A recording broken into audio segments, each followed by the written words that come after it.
Why does Bitcoin keep falling and rising like there's no tomorrow? Currently, Bitcoin just dropped from 80K to 63K US dollars.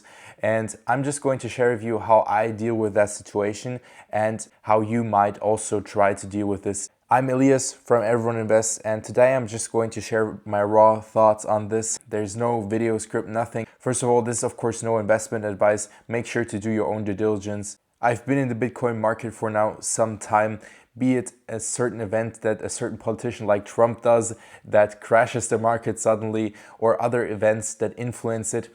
There has always been huge fluctuations when it comes to Bitcoin. Suddenly the price drops significantly, then it jumps back high. In this video, I just want to share with you, just from a psychological point of view and an investor point of view, how can you deal with that? It's something that, except for if you're doing insider trading, which is illegal, except for that scenario, it is impossible to always be right. For those that you don't know what are cycles, essentially the market behaves in cycles, so there are different various cycles. For example, consumer spending, the cycle does have an impact on how much money businesses earn, for example, restaurants.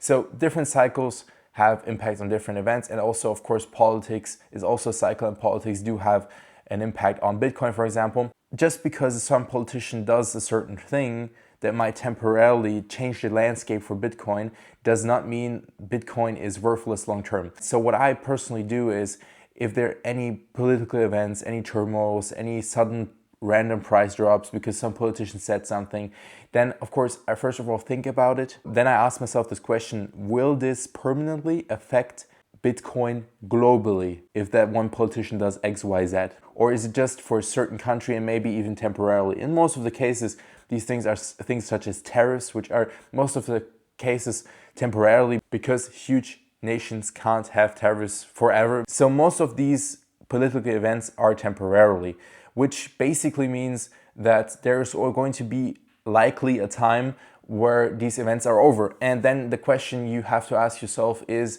what will happen in that case? So maybe in that case where even the crises are over, Bitcoin is at $0, that might be the case, or it might be even going back to really high numbers. If even there's another event that says, okay, the future is bright for Bitcoin, even if that's temporarily. And this is essentially what is causing the huge Bitcoin fluctuations. So my personal take on this is, I personally just boringly invest a certain amount every single month. That's it. Nothing more, nothing fancy. And with a little bit of money, I also look at the cycles, meaning if I see, like, I look at the fear and greed index, if I see there's like severe fear and it's like really down, then I maybe buy a little bit more, but the rest I'm just holding. I think you shouldn't market time and just hold. Don't be too much emotionally invested in it. At these like drops, sudden drops, you see that maybe you are maybe too much emotionally invested in Bitcoin, or maybe you have a too high of an exposure. This is something that you may have to change, right? At the end of the day, I could be totally wrong, and please, please, don't just take my word. Think for yourself. Thank you guys so much for watching. See you in the next one.